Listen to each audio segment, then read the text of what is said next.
विघ्नपूरकं विघ्ननायकं चिन्तयाम्यहं विघ्ननायकं चिन्तयाम्यहम् मोदाकरात्तमोदकं सदा विमुक्तिसाधकं कलाधरापदं सदं विलासिलोकरक्षकम् अनायकैकनायकं विनाशिदेवदैत्यकं नताशुभाशुनाशकं नमामि तं विनायकं नमामि तं विनायकं नतैतरातिभीकरं नमो वितार्कभास्वरं नमः सुरारिनित्यरं नतातिकाभक्तरं सुरेश्वरं निजेश्वरं गजेश्वरं गणेश्वरं महेश्वरं तमाश्रये परात्परं निरन्तरं परात्परं निरन्तरं समस्तलोकशङ्करं निरस्तदैत्यकुन्दरं धरे धरोदरं वरं वरे भवत्रमक्षरं कृपाकरं क्षमाकरं मुदाकरं यशस्करं मनस्करं नमस्कृतां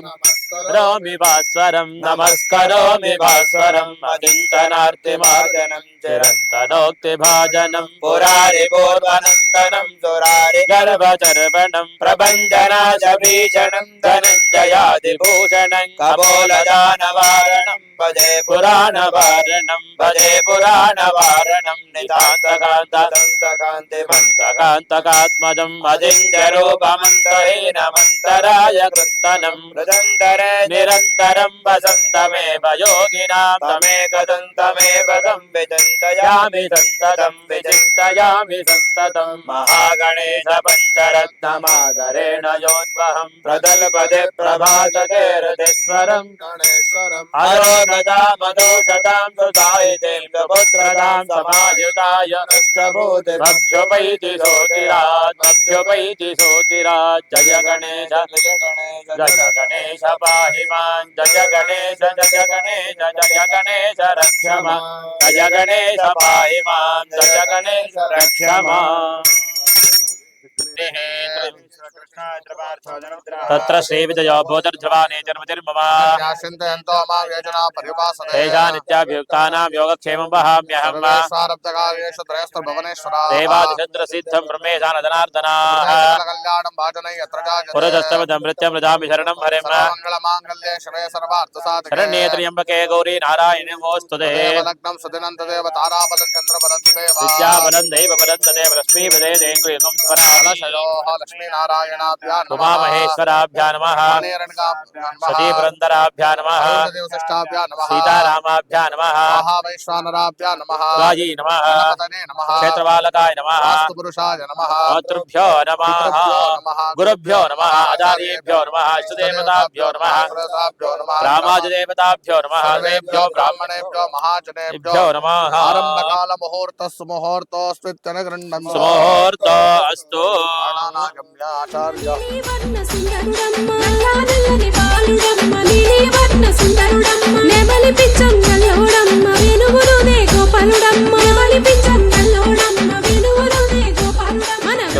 ಕೃಷ್ಣ ಪರಮಾತ್ಮನನ್ನ ಪ್ರಾರ್ಥನೆ ಮಾಡ್ಕೊಳ್ಳೋದು. ಓಂ ವಸುದೇವ ಸುದಂ ದೇವಂ ಕಂಸದಾನೂರಮರ್ದನಂ ದೇವಕೇ ಪರಮಾನಂದಂ ಕೃಷ್ಣಂ ವಂದೇ ಜಗದ್ಗುರುಂ. ಓಂ ನಾರಾಯಣಾಯ ವಿದ್ಮಹೇ ವಾಸುದೇವಾಯ ಧೀಮಹಿ ತನ್ನೋ ವಿಷ್ಣು ಪ್ರಚೋದಯಾತ್. ನಿವಾರಣ ಪೂರ್ವಕ ಅನ್ಯೋನ್ಯ ಸಹಾಯೇನ ಸ್ನೇಹಭಾವೇನ ಪೂರ್ವಕ ಅಸ್ಮಿನ್ ಸ್ಥಳೇ ಮನಸಿ ಸ್ಥಿತ ಸಮಸ್ತ ಕಾರ್ಯ ನಿರ್ವಿಘ್ನತ ಪರಿಸಮಾಪ್ತಿ ಅರ್ಥಂ ರಾಜದ್ವಾರೆ ಸ್ಥಿತ ಸಮಸ್ತ ವಿಘ್ನ ನಿವಾರಣ ಅರ್ಥಂ ಶ್ರೀಕೃಷ್ಣ ಪರಮಾತ್ಮನಃ ದೇವತಾ ಅನುಗ್ರಹ ಫಲಪ್ರಸಾದ ಸಿದ್ಧ್ಯರ್ಥಂ ಉತ್ತರೋತ್ತರ ಶ್ರೇಯಃ ಸಂಪದಾದಿ ಸದಭೀಷ್ಟ ಫಲ ಸಿದ್ಧ್ಯರ್ಥಂ ಸುಖ ಸಂಸಾರ ಜೀವನ ನಿರ್ವಹಣ ಯೋಗ ಭಾಗ್ಯ ಸಿದ್ಧ್ಯರ್ಥಂ ಸಂಸ್ಥಾಯಾಃ ಸ್ಥಿತಾನಾಂ ಸರ್ವೇಷಾಂ ಜನಾನಾಂಚ ದೃಢ ಆರೋಗ್ಯ ಭಾಗ್ಯತಾ ಸಿದ್ಧ್ಯರ್ಥಂ ಸಮಸ್ತ ರೋಗಬಾಧ ನಿವಾರಣ ಅರ್ಥಂ ಅಕ್ಷಿಕುಕ್ಷಿ ಶಿರೋವ್ಯಾಧಿ ಮಂದಾಗ್ನಿ ಹೃಚ್ಛೃಲ ವಾತಪಿತ್ತ ಕಫ ಶ್ಲೇಷ್ಮ ಅರ್ಬುದ ಇತ್ಯಾದಿ ಸಮಸ್ತ ರೋಗ ಉಪದ್ರವ ನಿವಾರಣ ಅರ್ಥಂ ಉತ್ತರೋತ್ತರ ಅಭಿವೃದ್ಧಿ ಅರ್ಥಂ ಶುಭಶೋಭನ ಕಲ್ಯಾಣ కళ్యాణ పరంపర సిద్ధ్యర్థం అస్మిన్ స్థలే స్థితానాం సర్వేషాం దేవతానాం చ అనుగ్రహ ఫలప్రసాద సిద్ధ్యర్థం క్షేత్రపాలక అనుగ్రహ సిద్ధ్యర్థం గోమహాలక్ష్మి ప్రాప్తి అర్థం ఉత్తరోత్తర కీర్తి లాభత సిద్ధ్యర్థం సమస్త సన్మంగళ అవాప్తి అర్థం అస్మిన్ దినే మహాగణపతి సగ్రహ పురస్సర భూవరాహ స్వామినః అనుగ్రహ గోపూజ అంగభూతం గోశాల నిర్మాణ అంగభూతం తథా చ దేవాలయ నిర్మాణ అంగభూతం మహాగణపతి సగ్రహ పురస్సర శ్రీకృష్ణ పరమాత్మనః దేవత పరప్రసాద సిద్ధ్యర్థం భూ వరాహ సహిత మహాలక్ష్మి అనుగ్రహ సిద్ధ్యర్థం తత్తద్దేవత పూజ ఆరాధన పూర్వక హోమాఖ్యం కర్మకరిష్యామాణః శంకుస్థాపన ఆఖ్యం భూ పూజనాఖ్యం కర్మ కరిష్యే ఏతత్ సకల కార్యం మమ ఇష్టదేవత కులదేవతాంచ ప్రీణయాని గురుబ్రహ్మ గురుర్విష్ణుః గురుదేవో మహేశ్వరః గురు సాక్షాత్ పరబ్రహ్మ తస్మై శ్రీ గురవే నమః వక్రతుండ మహాకాయ కోటి సూర్య సమప్రభ నిర్విఘ్నం కురు మే దేవ సర్వకార్యేషు సర్వదా నమో నమః గణేశాయ విఘ్నేశాయ నమో నమః వినాయకాయ వైతుభ్యం వికృతాయ నమో నమః ప్రార్థనముడి లక్ష్మై నమః ఓం నమో నందోత్రదే రామనామానమకృతా ఆయ సఖ్యాని దానతే భద్రేశా లక్ష్మేన హితాదివాదే ఓం నమో భగవతే వరాహ రూపాయ భూర్భువః స్వపదరే భూపరిత్తందే హితాపదే స్వాహా అస్మిన్ కలశే భూః భువః స్వః భూర్భువః స్వః మహాలక్ష్మీ సమేత భూవరాహ స్వామినం ధ్యాయామి ఆవాహయామి స్థాపయామి పూజయామి క్షేత్ర దేవతా ప్రీత్యర్థే ఆవాహనే వినియోగః క్షేత్రస్య భజనావయగం హితేనే వయజామతే రామశంభోషయత్వాసనముడాదేవసే అస్మిన్ కలశే క్షేత్రపాలకం ధ్యాయామి ఆవాహయామి స్థాపయామి పూజయామి ఆదిత్యనవగ్రహ దేవతా ప్రీత్యర్థే ఆదిత్యనవగ్రహ ఆరాధనే వినియోగః సూర్యాయ అదిగో ఆ కృష్ణయ్య కోకలనెత్తుకెళ్ళనే ఆ చిలిపి కృష్ణయ్య వెంటను మాయం చేశాడే అదిగో ఆ కృష్ణయ్య కోకలనెత్తుకెళ్ళనే ఆ చిలిపి కృష్ణయ్య నల్ల నల్లని బాలుడమ్మ నీలి వర్ణ సుందరుడమ్మ నల్ల నల్లని బాలుడమ్మ నీలి వర్ణ సుందరుడమ్మ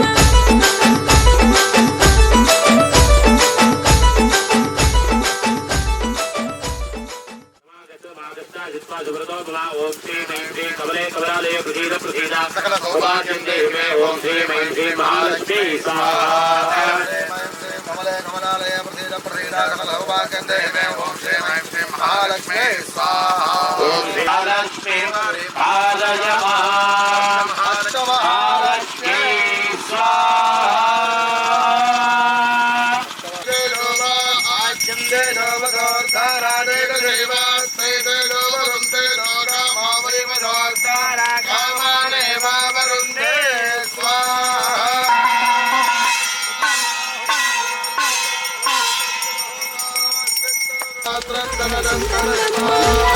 బాలుడమ్మ నీలి వర్ణ సుందరుడమ్మ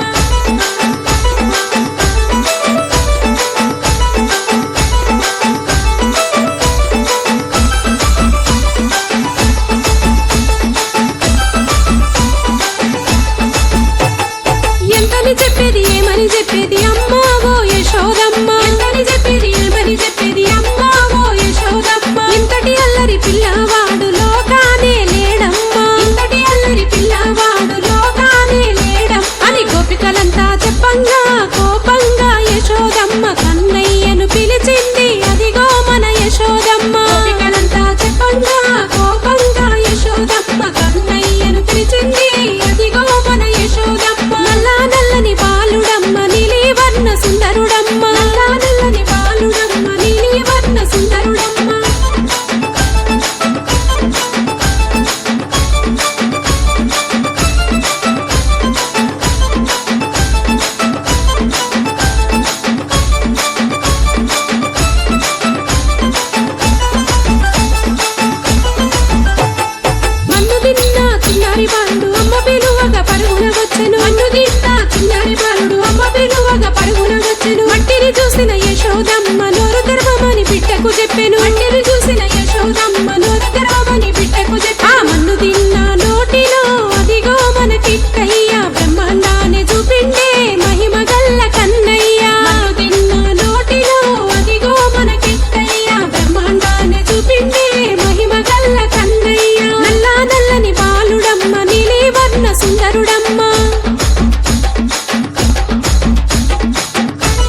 पुष्पाणि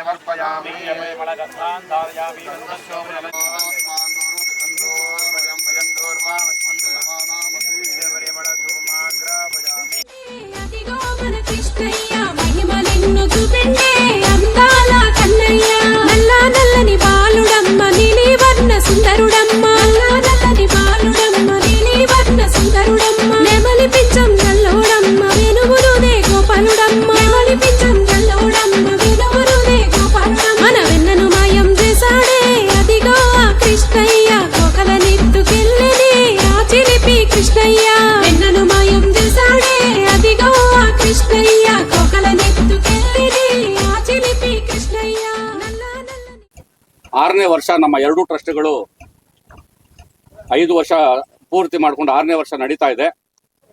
ಇಂಥ ಶುಭ ಸಂದರ್ಭದಲ್ಲಿ ನಾವು ಅನೇಕ ರೀತಿಯ ಕಾರ್ಯಕ್ರಮಗಳನ್ನು ಮಾಡ್ಕೊಂಡು ಬಂದಿದ್ದೀವಿ. ಉದಾಹರಣೆಗೆ ನಮ್ಮ ಜ್ಞಾನಧಾರ ಟ್ರಸ್ಟ್ ವತಿಯಿಂದ ನಾವು ಭಗವದ್ಗೀತೆಯನ್ನ ಎಲ್ಲರಿಗೂ ತಲುಪಿಸಬೇಕು ಅನ್ನುವಂಥ ಸಂಕಲ್ಪ ಮಾಡಿಕೊಂಡು ಇಲ್ಲಿವರೆಗೂ ಸುಮಾರು 26,000 ಭಗವದ್ಗೀತೆಗಳನ್ನ ಶಾಲಾ ಮಕ್ಕಳಿಗೆ, ವಿಶೇಷವಾಗಿ ಸೋಲಿಗ ಮಕ್ಕಳಿಗೆ, ಜೊತೆಗೆ ಈ ಆದಿವಾಸಿ ಮಕ್ಕಳಿಗೆ ಹಂಚುವಂತ ಕೆಲಸ ಮಾಡ್ಕೊಂಡು ಬಂದಿದ್ದೀವಿ. ಯಾಕೆ ಅವರಿಗೆ ಮಾಡಬೇಕು ಅಂತ ಹೇಳಿದ್ರೆ, ಆ ಭಾಗದಲ್ಲಿ ಅನ್ಯ ಧರ್ಮ ಪ್ರಚಾರ ಜಾಸ್ತಿ ಇತ್ತು. ಅದನ್ನ ತಡೆಯುವಂತ ನಮಗ್ ಗೊತ್ತಿದ್ದಂತ ಏಕೈಕ ಮಾರ್ಗ ಅಂತ ಹೇಳಿದ್ರೆ ಭಗವದ್ಗೀತೆಯನ್ನು ಕೊಟ್ಟು ಅದರ ಪ್ರಚಾರವನ್ನ ಮಾಡಿ ಅದರ ಒಂದು ಅರ್ಥವನ್ನ ಅವರಿಗೆ ಹೇಳಿಕೊಟ್ಟು ನಿಜವಾಗ್ಲೂ ನಮ್ಮ ಸನಾತನ ಧರ್ಮ ಎಷ್ಟು ಶ್ರೇಷ್ಠ ಅಂತ ತಿಳ್ಕೊಂಡು ಇಲ್ಲೇ ಉಳ್ಕೊಳ್ಳುವಂತ ಪ್ರಯತ್ನ ಆಗ್ಲಿ ಅನ್ನೋ ಕಾರಣಕ್ಕೆ ನಾವು ಭಗವದ್ಗೀತೆಯನ್ನ ಗುಡ್ಡಗಾಡು ಪ್ರದೇಶಗಳಲ್ಲಿ, ಆದಿವಾಸಿ ಜನ ಇರುವಂತ ಪ್ರದೇಶಗಳಲ್ಲಿ, ಬೆಟ್ಟ ಪ್ರದೇಶಗಳಲ್ಲಿ, ಹೆಚ್ಚು ಚಾಮರಾಜನಗರ ಜಿಲ್ಲೆನಲ್ಲಿ ಇದನ್ನು ಮಾಡ್ಕೊತಾ ಬಂದಿದ್ದೀವಿ. ಇಂಥ ಒಂದು ಸಂದರ್ಭದಲ್ಲಿ ಅದ್ರ ಜೊತೆಯಲ್ಲಿ ಲಕ್ಷ ವೃಕ್ಷೋತ್ಸವ ಅನ್ನುವಂಥ ಕಾರ್ಯಕ್ರಮವನ್ನ ಮಾಡಿ ಈಗ 18,000 ಗಿಡಗಳನ್ನ ಹಾಕಿ ಪೂರ್ತಿ ಮಾಡಿದ್ದೀವಿ.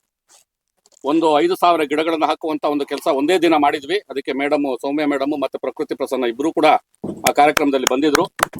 ಅವರು ಆ ಕಾರ್ಯಕ್ರಮಕ್ಕೆ ನಮ್ಗೆ ಬೇಕಾದಷ್ಟು ಗಿಡ ಎಲ್ಲ ಕೊಡಿಸಿದ 5,000 ಗಿಡ ಕೊಡಿಸಿದ್ದು ಅವತ್ತು ಸೌಮ್ಯ ಮೇಡಮ್ ಅವರು. ಅಂತ ಒಂದು ಸಾಧನೆಗಳನ್ನ ಮಾಡಿಕೊಂಡು ಇಲ್ಲಿ ತನಕ ಮುಂದುವರ್ಕೊಂಡು ಈಗ ಒಂದು ಹೊಸ ಪ್ರಯತ್ನ ನಾವು ಬೇರೆ ಬೇರೆ ಕಡೆ ಮಾಡ್ತಾ ಇದ್ವಿ. ಈಗ ನಮ್ಮದೇ ಆದಂತ ಒಂದು ಜಾಗ ತೆಗೆದುಕೊಂಡು ನಮ್ಮದೇ ಜಾಗದಲ್ಲಿ ಮಾಡುವಂತ ಒಂದು ಪ್ರಯತ್ನ ಮಾಡಿ ಒಂದು ಗೋಶಾಲೆಯನ್ನ ನಿರ್ಮಾಣ ಮಾಡಬೇಕು. ಆ ಗೋಶಾಲೆಗೆ ಪೂರಕವಾಗಿ ಶ್ರೀಕೃಷ್ಣ ಮಂದಿರವನ್ನು ಸಹ ಕಟ್ಟಬೇಕು ಅಂತ ಹೇಳಿ. ಯಾಕಂದ್ರೆ ಶ್ರೀಕೃಷ್ಣ ಅವನು ಇದ್ದಂತ ದ್ವಾಪರ ಯುಗದಂತ ಕಾಲದಲ್ಲಿ ಅತಿ ಹೆಚ್ಚು ಗೋವುಗಳನ್ನ ಸಂರಕ್ಷಿಸಿ ಪೋಷಿಸಿದಂತ ಮಹಾನ್ ವ್ಯಕ್ತಿ, ಮಹಾಪುರುಷ. ಅಂತಹ ಆದರ್ಶಗಳನ್ನ ಮುಂದಿಟ್ಕೊಂಡು ಶ್ರೀಕೃಷ್ಣನ ಮಂದಿರವನ್ನು ಕಟ್ಟೋದ್ರ ಜೊತೆಗೆ ಒಂದು ಗೋಶಾಲೆಯನ್ನ ಸುಸಜ್ಜಿತವಾಗಿ ಮಾಡಬೇಕು ಅನ್ನೋ ಸಂಕಲ್ಪ ಮಾಡಿಕೊಂಡು ಇವತ್ತು ಕೆಲಸ ಪ್ರಾರಂಭ ಮಾಡಿದ್ದೇವೆ. ಆ ಕಾರ್ಯಕ್ರಮಕ್ಕೆ ನಮ್ಮ ಅಚ್ಚುಮೆಚ್ಚಿನ ಪ್ರೀತಿಯ ನಮ್ಮೆಲ್ಲರ ನೆಚ್ಚಿನ ಸ್ವಾಮೀಜಿ ದಿವ್ಯ ಜ್ಞಾನಾನಂದ ಸ್ವಾಮೀಜಿಯವರು, ಪುಷ್ಪಾಂಡಜಿ ಮಹರ್ಷಿ ಆಶ್ರಮದ ಪೀಠಾಧಿಪತಿಗಳು ದೊಡ್ಡಬಳ್ಳಾಪುರ, ಅವರು ಈ ಕಾರ್ಯಕ್ರಮಕ್ಕೆ ಆಗಮಿಸಿದ್ದಾರೆ. ಅವರಿಗೆ ನಮ್ಮ ಟ್ರಸ್ಟ್ನ ಕಾರ್ಯದರ್ಶಿ ಶ್ರೀನಾಥ್ ಅವರು ಮಾಲಾರ್ಪಣೆಯನ್ನ ಮಾಡಿ ಶಾಲು ಹೊದಿಸುವ ಮೂಲಕ ಅವರನ್ನ ಸ್ವಾಗತ ಮಾಡಬೇಕು ಅಂತ ಹೇಳಿ ಕೇಳ್ಕೊತಾ ಇದ್ದೀವಿ.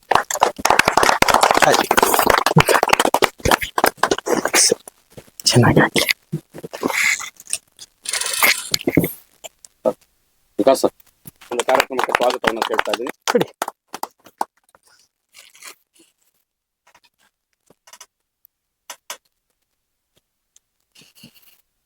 ಒಳ್ಳೆ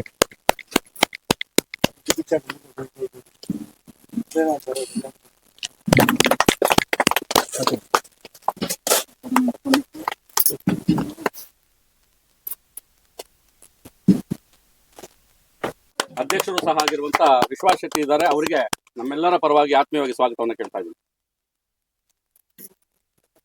ನಿರಂತರವಾಗಿ ನಮ್ಮ ಜೊತೆಗೆ ಸಾಥ್ ಕೊಟ್ಕೊಂಡು ನಮ್ಮ ಒಂದು ಕಾರ್ಯಕ್ರಮಗಳನ್ನು ಬೆಂಬಲಿಸ್ತಾ ಬಂದಿರುವಂತ ನಮ್ಮ ಟ್ರಸ್ಟಿಗಳಿಗೆ ಸ್ವಾಮೀಜಿರವರು ಸನ್ಮಾನ ಮಾಡಬೇಕು ಅಂತ ಹೇಳಿ ನಾನು ಕೇಳ್ಕೊತಾ ಇದ್ದೀನಿ.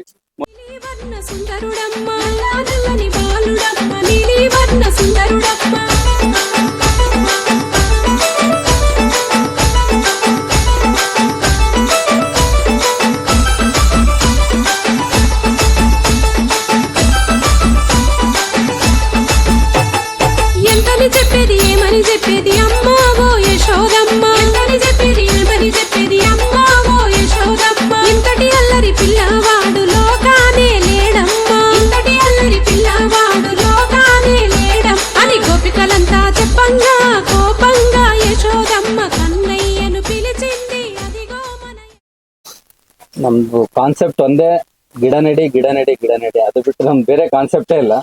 ಇಲ್ಲಿವರೆಗೆ ಒಂದು 16 ಲಕ್ಷ ಗಿಡಗಳ ನೆಡುವಿಕೆ, ಪಾಲನೆ, ಪೋಷಣೆ, ಸಂರಕ್ಷಣೆ. ನೆಡೋದಷ್ಟೇ ಅಲ್ಲ, ನೆಟ್ಟಿರೋ ಗಿಡಗಳನ್ನ ಸಂರಕ್ಷಣೆ ಮಾಡೋದು ತುಂಬಾ ಇಂಪಾರ್ಟೆಂಟ್ ಇರುತ್ತೆ. ಅದ್ರಲ್ಲಿ ನಮಗೆ ಜಾಸ್ತಿ ಸಪೋರ್ಟಿವ್ ಆಗಿ ನಿಂತ್ಕೊಂಡಿರೋದೇನಪ್ಪಾ ಅಂದ್ರೆ ಕೆಲವು ಕಾನ್ಸೆಪ್ಟ್ಗಳಲ್ಲಿ ಕಾವಿ, ಖಾದಿ, ಖಾಕಿ ಈ ಮೂರಿಂದ ನಮಗೆ ತುಂಬಾ ಸಪೋರ್ಟ್ ಸಿಕ್ಕಿದೆ. ಯಾಕಂದ್ರೆ ತಾವೆಲ್ಲರೂ ಕೊಪ್ಪಳದ ಗವಿಸಿದ್ದೇಶ್ವರ ಮಠ ಕೇಳಿರ್ಬೋದು. ಅಲ್ಲಿ ಇಲ್ಲಿವರೆಗೂ ಒಂದು 10,000 ಗಿಡಗಳ ನೆಡುವಿಕೆ, ಪಾಲನೆ, ಪೋಷಣೆ ನಡೆದಿದೆ. ಆ ಗುರುಗಳಿಗೆ ಒಂದು ವಂದನೆ ಮಾಡ್ತಾ ಎಲ್ಲ ನಾನು ಕಾಕಿ ಹೇಳಕ್ ಇಷ್ಟಪಡ್ತೀನಿ. ಕಾಕಿ ಏನಾಯ್ತು ಅಂತಂದ್ರೆ ಈ PTS ಅಂತ ಬರುತ್ತೆ ಅವ್ರಿಗೆ, ಪೊಲೀಸ್ ಟ್ರೈನಿಂಗ್ ಸ್ಕೂಲ್ಗಳು. ಅಲ್ಲೆಲ್ಲ 90 ಎಕರೆ, 100 ಎಕರೆ, 200 ಎಕರೆವರೆಗೂ ಇರುತ್ತೆ. ಆ ಜಾಗದಲ್ಲಿ ನಾವು ಸೌಮ್ಯ ಮೇಡಮ್ ಅವರು ಚನ್ನಪಟ್ಟಣದಲ್ಲಿ ಹತ್ತತ್ರ ಏನಿಲ್ಲ ಅಂದ್ರೆ ಒಂದು ಟೋಟಲ್ ಒಂದು 10,000 ಗಿಡ ನೆಟ್ಟಿದ್ವಿ. ಅದ್ರಾಗ ಇವತ್ತು ಸ್ಪೆಷಾಲಿಟಿ ಏನಪ್ಪಾ ಅಂತ ಅಂದ್ರೆ ನಾವೊಂದು ಪ್ಯೂರ್ ಹಣ್ಣಿನ ಗಿಡ, ಬರೀ ಹಣ್ಣು ಮಾತ್ರ. ಅದೊಂಥರ ಏನಂದ್ರೆ ಕಸ್ತೂರಿ ವೃಕ್ಷವನ ಅನ್ನೋದಕ್ಕಿಂತ ಅದು ಹಣ್ಣೇ ಸ್ಪೆಷಲೈಸೇಷನ್. ಆ ರೀತಿ ಒಂದು ವನ ಮಾಡಿದ್ದೀವಿ. ಈ ರೀತಿ ಮತ್ತೆ ಖಾದಿನೇ ಯಾಕೆ ಹೇಳ್ತೀನಿ ಅಂತಂದ್ರೆ ನಾವಿಲ್ಲಿ ವಿಧಾನಸೌಧ ಒಳಗಡೆ ನಮ್ಮ 440 ಗಿಡಗಳಿದಾವೆ. ವಿಧಾನಸೌಧ ಒಳಗಡೆ ಯಾರಿಗೂ ಹಾಕಕ್ ಆಗಲ್ಲ, ಚಾನ್ಸಸ್ ಇಲ್ಲ. ಬಟ್ ಅಲ್ಲಿ ಏನಾಗಿದೆ ಅಂದ್ರೆ ಆ ರೀತಿ ಒಂದು ನಾನು ಹೇಳೋದು ಪ್ರತಿಯೊಬ್ಬರಿಗೆ ಇಷ್ಟೇ. ಇಲ್ಲೆಲ್ಲ ಯುವಕರು ಇದ್ರೆ ಇನ್ನೊಂದೇನೋ ಒಂದು, ಈಗ ಶ್ರೀರಾಮ ಸೇನೆ ಅಂದ್ರು, ಇನ್ನೂ ಎನರ್ಜಿ ತುಂಬಾ ಇದೆ ಅನ್ಸುತ್ತೆ ಎಲ್ಲ ಯೂತ್ ಜನರೇಷನ್ಗೆ. ನೀವೇನ್ ಮಾಡಿ ಅಂತಂದ್ರೆ ವೆರಿ ಸಿಂಪಲ್, ನಿಮ್ಮ ಫಸ್ಟ್ ಪ್ರೊಟೆಕ್ಟೆಡ್ ಏರಿಯಾ ಹುಡುಕ್ರಿ. ಪ್ರೊಟೆಕ್ಟೆಡ್ ಏರಿಯಾ ನಿಮ್ಮ ಊರಲ್ಲಿ ಯಾವ್ದಪ್ಪ ಅಂತಂದ್ರೆ ಒಂದು ಪೊಲೀಸ್ ಸ್ಟೇಷನ್ ಇರ್ಬೋದು, ಒಂದು ಗೌರ್ಮೆಂಟ್ ಹಾಸ್ಪಿಟಲ್ ಇರ್ಬೋದು, ಹೌದಲ್ವಾ? ಅಂತ ಒಂದು ಜಾಗಗಳಲ್ಲಿ ಅವ್ರಿಗೆ ಕೇಳ್ರಿ, ಪೊಲೀಸ್ರಿ ಏನ್ ದೊಡ್ಡವರಲ್ಲ ಆಕ್ಚುಲಿ. ನೋಡಿ ಸರ್, ನಿಮ್ ಕಾಂಪೌಂಡ್ ಎಲ್ಲ ಚೆನ್ನಾಗಿದೆ, ಇಲ್ಲಿ ಒಂದು ಗಿಡ ಇಲ್ಲ, ಒಂದು ಬೇವಿನ ಗಿಡ ನೆಡಿ, ಒಂದು ಕದಂಬ ಗಿಡ ನೆಡಿ, ಇನ್ನೊಂದು ನಿಮ್ಗೆ ಯಾವ್ದೆಲ್ಲ ಅನುಕೂಲ ಆಗುತ್ತೋ. ಆಮೇಲೆ ಒಂದು ಗಿಡ ಪರ್ಚೇಸ್ ಮಾಡೋದು ದೊಡ್ಡ ಮಾತು ಯಾರಿಗೂ ಆಗಲ್ಲ ಅನ್ಕೊಂಡಿದೀನಿ. ಆಗತ್ತೇನಪ್ಪ? ನಿಮ್ಮ ಹೆಸರೇನಂದ್ರಿ? ಕುಗ್ಮ ಇಟ್ಕೊಂಡಿದ್ರ? ಪ್ರಜ್ವಲ್, ಒಂದ್ ಗಿಡ ಪರ್ಚೇಸ್ ಮಾಡೋದು ಕಷ್ಟ ಆಗುತ್ತಾ?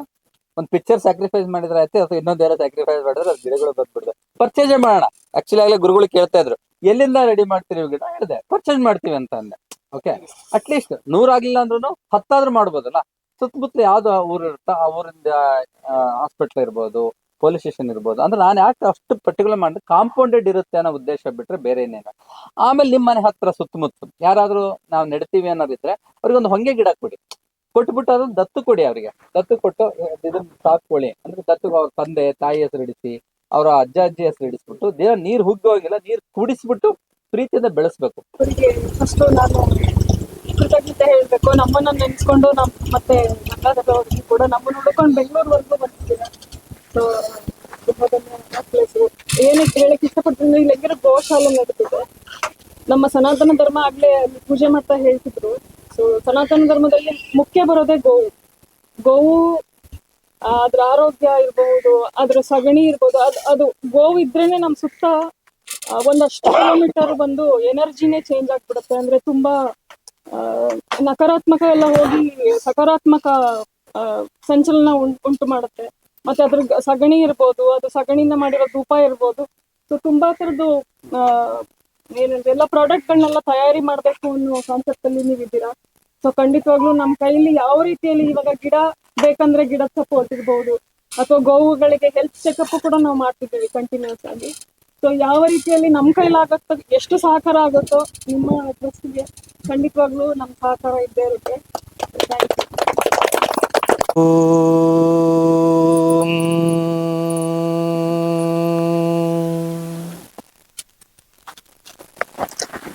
अतो ओ देव अवन्तु नो यतो विष्णुर्विचक्रमे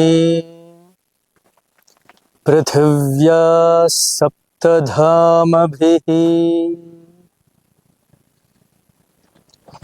ಕಣಕಣದಲ್ಲಿಯೂ ಎಲ್ಲರ ಒಳಗಿರುವ ದೇವರಿಗೆ ಪ್ರಣಮಿಸಿ, ವೇದಿಕೆ ಮೇಲೆ ಇದುವರೆಗೂ ನಮ್ಮೆಲ್ಲರ ಜೊತೆ ಮಾತನಾಡಿದ್ರು ಪ್ರಕೃತಿ ಪ್ರಸನ್ನ ಅವರು, ಸೌಮ್ಯ ಅಮ್ಮ ಅವರು. ಈ ಟ್ರಸ್ಟ್ನ ಪದಾಧಿಕಾರಿಗಳಿದ್ದಾರೆ. ವಿಶೇಷವಾಗಿ ನನಗೆ ಪರಿಚಯ ಮಹೇಶ್ ಅವರು, ಅವರ ಸಂಗಡಿಗರು ಈ ಕಾರ್ಯಕ್ರಮಕ್ಕೆ ನನ್ನನ್ನು ಕರೆದ್ರು. ನಾವೆಲ್ಲರೂ ಕೂಡ ಹತ್ತಿರ ಬಂದಿದ್ದೀವಿ. ಗೋಶಾಲೆಯ ನಿರ್ಮಾಣ, ಕೃಷ್ಣನ ದೇವಸ್ಥಾನ, ಭಗವದ್ಗೀತೆ, ಇವೆಲ್ಲ ವಿಚಾರ ಬಂತು. ಈ ಒಂದು 2-3 ನಿಮಿಷ ನಾವು ಮಾತಾಡಿದ್ರೆ ಇಲ್ಲಿಂದ ನಾವು ಮತ್ತೆ ವಾಪಸ್ ಹೊರಡ್ತೀವಿ. ವಾಪಸ್ ಹೊರಡುವಾಗ ಇಲ್ಲಿಂದ ಏನು ತೆಗೆದುಕೊಂಡು ಹೋದ್ವಿ, ಏನು ಕಲಿತು ಹೋದ್ವಿ, ಅದಕ್ಕೋಸ್ಕರ 5 ನಿಮಿಷ ಕೋರ್ತೇವೆ. ಮಹಾಭಾರತ ಮುಖ್ಯವಾಗಿ ನೋಡಿದ್ರೆ ಸೇಡಿನ ಕಥೆ, ಜಗಳದ ಕಥೆ. ಆದರೆ ಈ ಸೇಡಿನ ಕಥೆ ನಮಗ್ಯಾಕೆ ಹೇಳ್ತೀವಿ ಅಂದರೆ ಅದನ್ನ ನೋಡಾದ್ರೂ ಕಲಿ, ಸೇಡಿನಿಂದ ಏನು ಪ್ರಯೋಜನ ಇಲ್ಲ ಅಂತ ಹೇಳಿ. ಅದನ್ನ ನೋಡಾದ್ರೂ ಕಲಿ, ಜಗಳ ಮಾಡೋದ್ರಿಂದ ಎಲ್ಲಿಗೆ ಹೋಗ್ತೀವಿ ಅಂತ ಹೇಳಿ. ಇಬ್ಬರಿಗೂ ಸಮವಾಗಿ ಕೊಡ್ಬೇಕಿತ್ತು. ದುರ್ಯೋಧನ ಅವ್ರು ಕೊಡ್ಬೇಕಾಗಿರೋ ಭೂಮಿ ಕೊಡ್ಲಿಲ್ಲ. ಕಡೆಗೊಂದು ನಿರ್ಣಯ ಆಗತ್ತೆ. ಖಾಂಡವ ಪ್ರಸ್ಥ ಅಂತ ಹೇಳಿ ಒಂದು ಭೂಮಿ, ಆ ಭೂಮಿನ ಹೋಗಿ ಅಲ್ಲೋಗಿ ಇದ್ಕೊಳ್ಳಿ ಅಂತ ತಳ್ಳಿಬಿಡ್ತಾರೆ. ಅವ್ರು ಬಂದು ಅವ್ರು ನೋಡೇ ಇರಲ್ಲ ಅದೇನೋ ಅಂತ ಹೇಳಿ. ಬಂದ್ ನೋಡಿದ್ರೆ ಇದೇ ತರ ಇರುತ್ತೆ. ಈಗ ನೋಡ್ತಿದೀವಲ್ಲ ನಾವೆಲ್ಲ, ಭೂಮಿ ಬಂಡೆ ಮುಳ್ಳು ಇರ್ಲಿಕ್ಕ ಇಂತಹ ಭೂಮಿ ಇರುತ್ತೆ. ಇಂತಹ ಭೂಮಿ ಇದ್ದಾಗ ಛೇ ಅಂತ ತಲೆ ಮೇಲೆ ಕೂತಿದ್ದಾಗ ಆಗ ಕೃಷ್ಣ ಬರ್ತಾನೆ. ಯಾಕೆ ತಲೆ ಮೇಲೆ ಕೈ? ಯಾಕೆ? ಅವ್ರು ಹೇಳಿದ್ರು ಬಹಳ ಚೆನ್ನಾಗಿ. ಗಿಡಗಳ ಉದಾಹರಣೆ ಇದು ನಮ್ಮೆಲ್ಲರಿಗೂ ಏನ್ ಸಂದೇಶ ಇರಬೇಕು ಅಂದ್ರೆ, ಈಗ ನಾವೊಂದು 20 ಜನ ಇಲ್ಲಿದ್ದೀವಿ. 20 ಜನ ನಮ್ದಿನ್ನೆಲ್ಲ ಕೆಲವ್ರಿಗೊಂದು 30 ವರ್ಷ ಇನ್ ಮುಂದೆ ಬದುಕ್ಬೋದು, ಇನ್ನೊಂದು 40-50 ವರ್ಷ ನಾವು ಬದುಕ್ಬೋದು, ಎಲ್ಲರೂ ನಾವು ಹೋಗೋದೆ. ಆದ್ರೆ ಪ್ರಶ್ನೆ, ಈ ಮುಂದಿನ 40 ವರ್ಷದಲ್ಲಿ ನಿನ್ ಸಾಧನೆ ಏನು? ನಿಮ್ಮ ಸಾಧನೆ ಏನು? ನಮ್ಮ ಅಟೆಂಡೆನ್ಸ್ ಏನು? ನಾವೇನ್ ಮಾಡಿದ್ವಿ? ಇಲ್ಲ ಮಾಡೋದಲ್ಲ, ಮಹೇಶ್ ಅವ್ರು ಮಾಡಿದಾರೆ, ನಾವೆಲ್ಲ ಹೋಗಿ ಬಂದ್ವಿ, ಅದಲ್ಲ. ನಿನ್ನ ನಾವೆಲ್ಲರೂ ಕೂಡ ನಾವೇನಾದ್ರೂ ಮಾಡ್ಬೇಕಲ್ಲ. ಕೃಷ್ಣ ಹೇಳ್ತಾನೆ ಇದೇ ಮಾತನ್ನ. ಇದನ್ನೇ ಭಗವದ್ಗೀತೆ ಅನ್ನೋದು. ಭಗವದ್ಗೀತೆ ನಮಗ ಅರ್ಥ ಆಗದಿರೋ ಸಂಸ್ಕೃತ ಶ್ಲೋಕ ಮಾತ್ರ ಅಲ್ಲ. ಏನು ನೀನ್ ಆಗಲ್ಲ ಅಂತಿದ್ಯಾ? ಮಾತಿನ ಅರ್ಥ ಕೃಷ್ಣ ಹೇಳೋದು. ಅರ್ಜುನ ಏನ್ ಹೇಳ್ತಾನೆ ಅಂದ್ರೆ, ನನ್ ಕೈಲಾಗಲ್ಲಪ್ಪ, ನನಗ್ ಬೇಡಪ್ಪ, ನಾನು ಹೊರಟೋಗ್ಬಿಡ್ತೇನೆ, ಈ ಮಾತಾಡ್ತಾನೆ. ಭಾಷೆಯಲ್ಲಿ ಹೇಳ್ಬೇಕು ಅಂದ್ರೆ, ಜುಟ್ಟು ಹಿಡ್ಕೊಂಡು ನಿನ್ನ ಕೆಲಸ ಏನು, ನೀನೇನ್ ಮಾಡ್ಬೇಕು ಅಂತ ಬಹಳ ಚೆನ್ನಾಗಿ ಹೇಳೋದನ್ನ ಭಗವದ್ಗೀತೆ ಅಂತ ಹೇಳ್ತೀವಿ. ಆಗ ಕೃಷ್ಣ ಅವ್ರಿಗೆ ಹೇಳಿದ್ದು, ಈ ಭೂಮಿಯನ್ನ ನೀವು ಬದಲಾವಣೆ ಮಾಡ್ಬೇಕು. ಕೆಲವೇ ವರ್ಷಗಳಲ್ಲಿ ಅದನ್ನ ಇಂದ್ರಪ್ರಸ್ಥ ಮಾಡ್ತಾರೆ. ಇಂದ್ರಪ್ರಸ್ಥ ಇವತ್ತಿನ ಡೆಲ್ಲಿ. ಇಂದ್ರಪ್ರಸ್ಥ ಇಂಥ ಭೂಮಿಯನ್ನ, ಆಗ ಮತ್ತೆ ದುರ್ಯೋಧನ ಹೊಟ್ಟೆ ಕಿಚ್ಚಿಂದ ಬರ್ತಾನೆ, ಇಂದ್ರಪ್ರಸ್ಥ ನನಗ್ ಬೇಕು ಅಂತ ಹೇಳಿ. ಅಂಥ ಜನರದ್ದು ಅದೇ ಕೆಲಸ. ಇವತ್ತು ಗೋಶಾಲೆ, ಧರ್ಮ ರಕ್ಷಣೆ, ಪ್ರಕೃತಿ, ಇವೆಲ್ಲ ದೊಡ್ಡ ದೊಡ್ಡ ಕೆಲಸ, ಸುಮ್ಮನೆ ಅಲ್ಲ, ಬಹಳ ಸಣ್ಣ ಕೆಲಸ ಅಲ್ಲ. ಇದಕ್ಕೆ ಟ್ರಸ್ಟಿನ ಪದಾಧಿಕಾರಿಗಳು ಮತ್ತೆ ಇಂಥ ರೋಟರಿ ಸಂಸ್ಥೆಯವರು, ನಮ್ಮ ಪ್ರಸನ್ನ ಅಂತವರು, ಇವರೆಲ್ಲರೂ ಇದ್ದಾರೆ. ಇದು ಸಣ್ಣ ಕೆಲಸ ಅಲ್ಲ. ನಾವೆಲ್ಲರೂ ಕೂಡ ಕೈ ಜೋಡಿಸ್ಬೇಕು. ಹೇಗಪ್ಪ ಕೈ ಜೋಡಿಸ್ಬೇಕು ಅಂದ್ರೆ, ನಾವು ಯೋಗ ಶಿಬಿರ ಮಾಡ್ತೀವಿ. ಯೋಗ ಶಿಬಿರ ಮಾಡಿದಾಗ ಪ್ರತಿಯೊಬ್ಬರು ಕನಿಷ್ಠ ಕಡೆಗ ಜಂಖಾನ ಮಡಚೋದು ಕೂಡ ಒಂದು ಸೇವೆನೆ. ಒಬ್ರಿಗೊಂದು ಗ್ಲಾಸ್ ನೀರು ಕೊಡೋದು ಸೇವೆನೆ. ನಾವೇನಾಗುತ್ತೆ, ಇಂಥ ಕೆಲಸ ನಡೀತಿದೆ.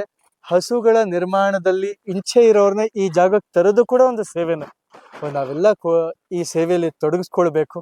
ಆಮೇಲೆ ಕೊನೆ ಮಾತು, ದೇವಸ್ಥಾನ ಕಟ್ತಿದ್ದೇನೆ, ಗೋಶಾಲೆ ಮಾಡ್ತಿದ್ದೇನೆ, ನಾನು ಹಸುಗಳಿಗೇನೋ ಮಾಡ್ತಾ ಇದ್ದೇನೆ, ನಾನು ಕೃಷ್ಣನ್ಗೇನೋ ಮಾಡ್ತಾ, ಇದು ದೊಡ್ಡ ಸುಳ್ಳಿದು.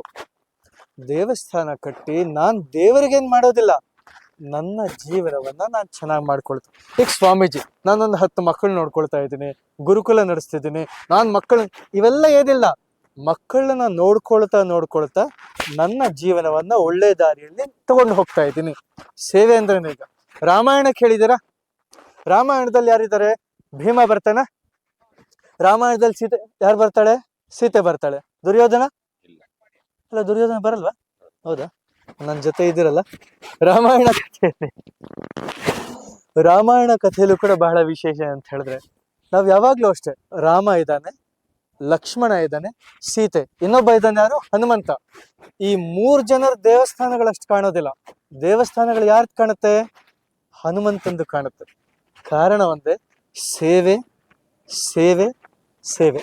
ಆತ್ಮೀಯ ಸಜ್ಜನರೇ, ನಮ್ಮೆಲ್ಲರಲ್ಲೂ ಕೂಡ ನಾನ್ ಮಾಡ್ದೆ, ನಾನ್ ಸಂಪಾದನೆ ಮಾಡ್ದೆ, ಇದನ್ನ ನಾನ್ ತಂದೆ, ಇದು ಕಡಿಮೆ ಆಗ್ತಾ ಹೋಗ್ಬೇಕು. ಬರ್ತಾ ಬರ್ತಾ ನಂದೇನೂ ಇಲ್ಲಪ್ಪ, ಎಲ್ಲ ನಿಂದೆ, ನಾನೇನೂ ಮಾಡಿಲ್ಲ.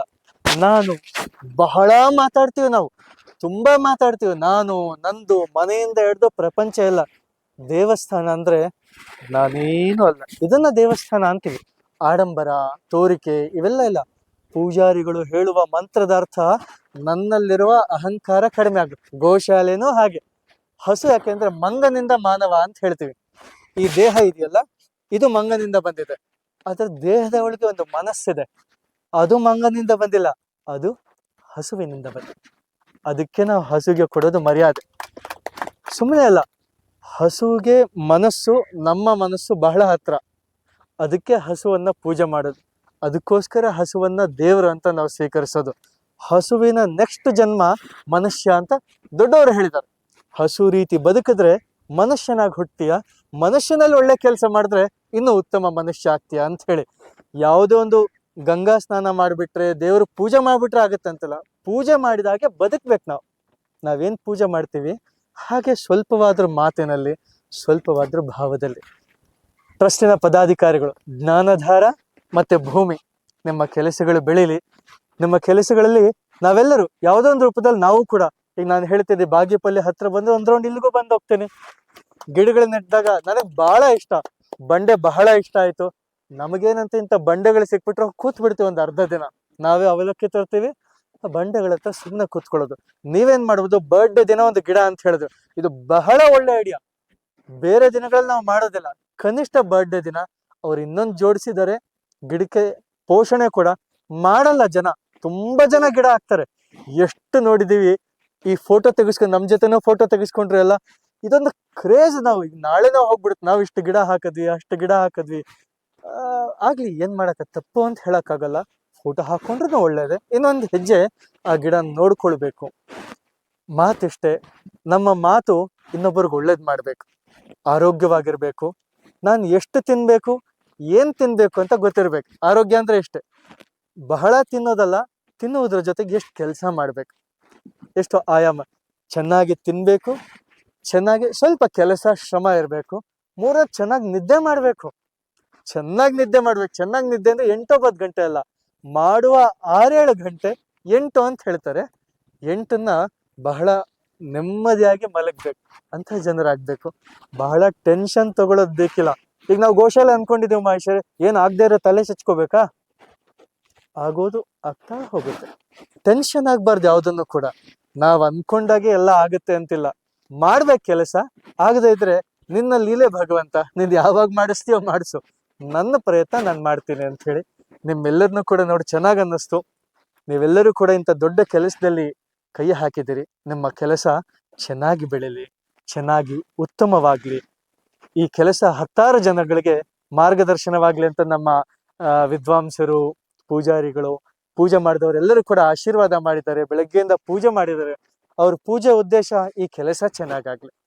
ಅಕ್ಷತೆಯಿಂದ ಆಶೀರ್ವಾದ ಮಾಡೋದು, ಅಕ್ಷತೆ ಅಂದ್ರೆ ನಾಶನೇ ಆಗದೆ ಇರ್ಲಿ, ಬೆಳಿಲಿ ಬೆಳಿಲಿ ಬೆಳಿಲಿ ಅಂತ. ಆ ರೀತಿ ನಿಮ್ಮ ಕೆಲಸವಾಗ್ಲಿ. ನಿಮ್ಮೆಲ್ಲರನ್ನೂ ದೇವರ ಆಶೀರ್ವದಿಸ್ಲಿ. ನೀವು, ನಿಮ್ಮ ಮಕ್ಕಳು ಎಲ್ಲರೂ ಈ ಕೆಲಸದಲ್ಲಿ ತೊಡಗಲಿ ಅಂತ ಆಶಿಸ್ತಾ ನನ್ನ ಮಾತನ್ನ ವಿರಮಿಸ್ತೇನೆ.